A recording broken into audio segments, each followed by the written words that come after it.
अजित पवार यांच्या अपघाताप्रकरणी आताची सगळ्यात मोठी अपडेट समोर येते। अजित पवार यांच्या विमान अपघात प्रकरणामध्ये व्हीएसआर विमान खरेदीची सीआयडीनं सखोल चौकशी केली आहे। व्हीएसआर विमान भारतामध्ये कधी आणलं, कुणाकडून ते खरेदी करण्यात आलं, याची सविस्तर चौकशी सीआयडीनं केलेली आहे।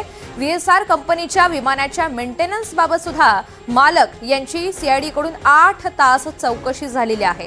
त्यामुळे या सगळ्या चौकशीनंतर आता महत्त्वाचे खुलासे होण्याची शक्यता आहे। काल जवळपास 8 तास त्यांची चौकशी झाली। या सगळ्या संदर्भात अधिकची माहिती जाणून घेऊयात।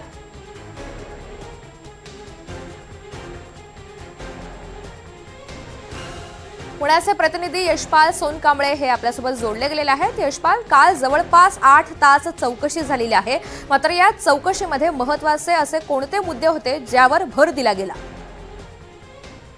नक्कीच ऋतुजा, सीआयडीच्या मुख्य ऑफिसला व्हीएसआरचे जे संचालक आहेत व्ही.के. सिंग यांना काल समक्ष बोलवण्यात आलं होतं। त्यांच्यासोबत कंपनीचे अन्य पदाधिकारी देखील होते। मुख्य मुद्द्यांवर चौकशी करण्यात आली। त्या चौकशीमध्ये व्हीएसआर कंपनीची जी विमानं आहेत ती विमानं नेमकं खरेदी कधी करण्यात आली होती, कोणाकडून करण्यात आली होती, त्या विमानाच्या मेंटेनन्सचा शेड्यूल जो होता, वेळापत्रक ते कसं होतं, या संदर्भात माहिती विचारण्यात आली। अपघाताच्या दिवशी सुमित कपूर यांना ड्युटी कोणी लावली, कशी लावली, त्यांची मानसिक स्थिती कशी होती, त्यांचं कुटुंबातल्या कोणत्या सदस्यांसोबत भांडण, मायक्रो लेवलला त्या प्रश्नांची त्यांनी त्या ठिकाणी हे केली होती, चौकशी केली।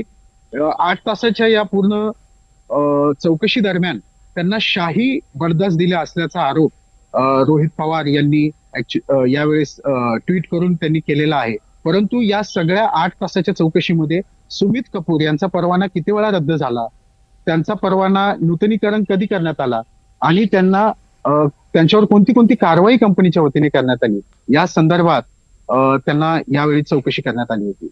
आता या संपूर्ण चौकशीनंतर पुन्हा एकदा व्ही.के. सिंग यांना पुन्हा चौकशीसाठी बोलवण्यात येणार आहे। त्यामुळे या घडामोडीवर आपण लक्ष ठेवणारच आहोत। परंतु या चौकशीच्या अंती या खुलाशामधून नेमकी धक्कादायक कोणती माहिती समोर येते हे पाहणं औत्सुक्याचं असणार आहे। ऋतुजा, बरोबर, धन्यवाद सविस्तर माहितीसाठी।